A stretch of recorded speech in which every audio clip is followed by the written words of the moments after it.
And that is concerning to me. I know the folks in Student Services and Financial Aid are doing a very, very good job in helping individuals understand what are the responsibilities of taking out a loan. Got to pay it back, right? So we're trying to help them understand this and make sure that they're certain about their comfort level, but recognizing too that they've lost a lot of personal income, family income calculations that they need to be able to get this grant aid. Lots of complicating elements associated with that, and what I'm concerned about is that if that default rate gets too high for Jackson Community College, it can have a negative impact on us with regard to future federal aid and grant support. So we're concerned about that. Some community connections I want to share with you. I thank you so much for taking your time to not only do your best here at JCC, but also reach out to our community. And behind me you see one of the activities that took place in Cascades Park this year. It happens every year. I really appreciate the leadership from IT. These are the folks who reach out every year and get this going. I believe it's Marcy or someone has a trailer they provide there and provide a space. And JCC is very well represented that we go out and we actually not only are an island unto ourselves, we reach out to the community and we serve in so many ways. And this is an example of what we've done in the last quarter, the last 3 months. And you can see that the Relay for Life, the picture that you saw on the front there, raised nearly $3,000, so thank you for your generosity there. Lots of other ways that we have been engaging the community. The Feast for Knowledge, that effort continues, prompted out of our foundation office. Appreciate Jason Valente and his staff there helping to get that out and get people excited about Jackson Community College. We had a tent in the middle of the mall here on campus. Brought people to campus, some of whom have not been here before. We're excited about giving more money for scholarships to attend Jackson Community College. So good, exciting stuff about our involvement in the community. The next thing I want to share with you is, I made a brief mention of it earlier, and that is last night out at the Ellis Sharp Park. It was really exciting to see that. I think that display is going to be there. Cindy, is it for another month perhaps? Till January 2nd, thank you. I would encourage you to go out there. The history, the timeline, the chronology of African Americans particularly who have been involved in this particular community and engaged and gave of themselves to really make some really exciting, forward-thinking efforts happen in our community. It's just very exciting. I'm amazed at the number of ways Jackson community is tied into this process. Again, thank you, Lee, for your leadership and assistance there. This is one of the outcomes that was hinted to by the African American Male Summit that Jackson Community College hosted on the campus here. So you're seeing still, even after that event has occurred, over a year ago, you're seeing these kinds of outcomes that have broad community reach, and it was very well attended. And I would encourage you, if you have a moment, particular people who are new to our community, new to Jackson Community College, take some time to go see the Ella. It's a great facility, gives you a little history about our community, how we're involved in the Civil War, the First World War, Second World War, automaking. We actually had Jackson cars here, all kinds of cool stuff. Even the Ritz cracker is mentioned. So take a look at the Ellis Sharp, but make particular note of this particular exhibit. On to academics, some things we've got going on here I wanted to point out to you. The first thing that I want to share with you is the reemergence of corporate and continuing education, easier for you to say, CCE. We are really expanding our effort here because the business community has asked us to do this. We have individuals and corporations too that are saying that I'm not really interested in getting the sheepskin. I'm not interested in the degree. I just need the skill set. Get me out. The coin of the realm for these individuals is competency, and so we're spending time developing this initiative that is focused on training, capacity building, those kinds of initiatives on a non-credit basis, and creating a certificate of competency with specific skill sets that are noted by the individual who's providing that training.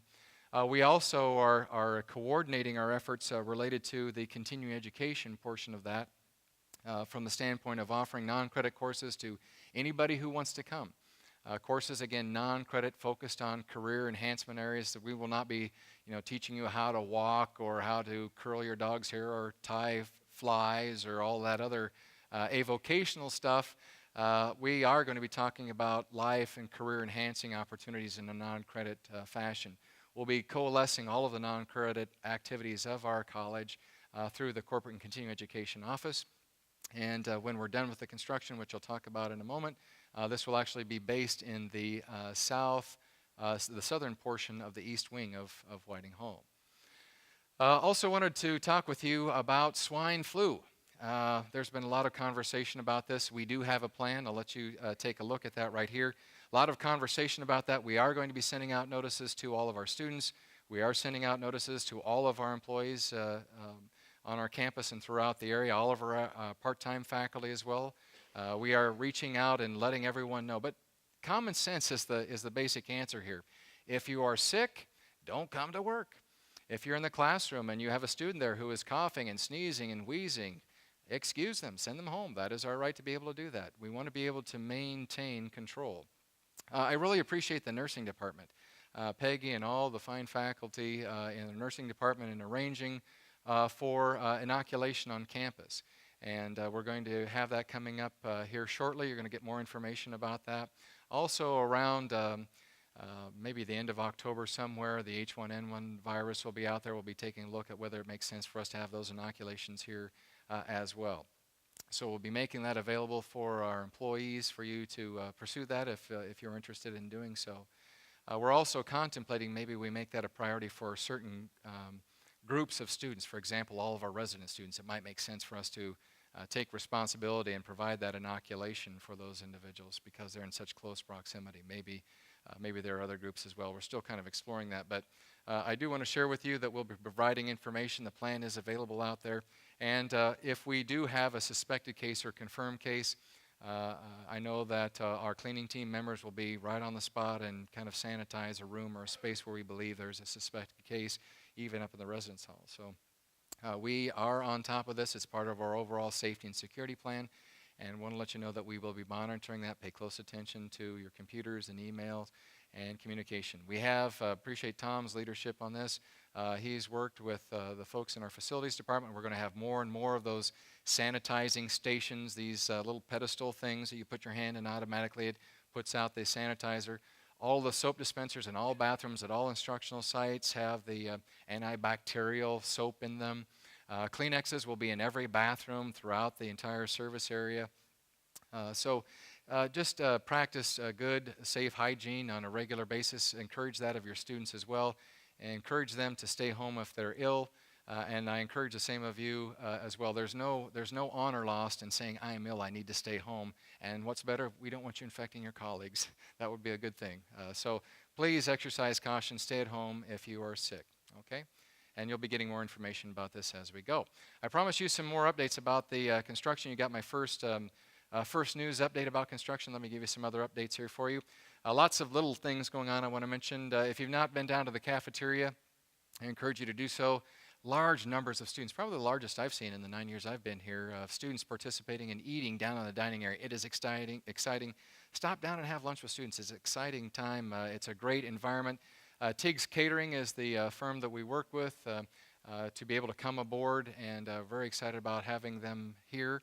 We concluded the contract. The contract came up on its normal cycle with Aramark. We went out for bids, and Tiggs was the successful vendor here and have been doing a very fine job. And so they put in new lighting, new food bars, and all kinds of things, alternative food choices, healthy food choices. Just, it's an exciting place to be. And if you have not seen it, they provided all that funding support for that effort. So I encourage you to stop by there. The HLC is part of the new project. As I mentioned, we've got authorization. We're going forward. Tom has submitted the bids out to all the area contractors and generals, and there was a pre-bid meeting today. A lot of the folks in our facilities and purchasing department were there helping to talk people through the pre-bid meetings about what's required. There is really two things happening. There's a duality to this $22 million project. The renovation, the complete renovation of the east wing of Whiting Hall, the updating and renovation to the west wing of Whiting Hall, that's about 90-some thousand square feet. And then we're adding another new facility to our campus, about 42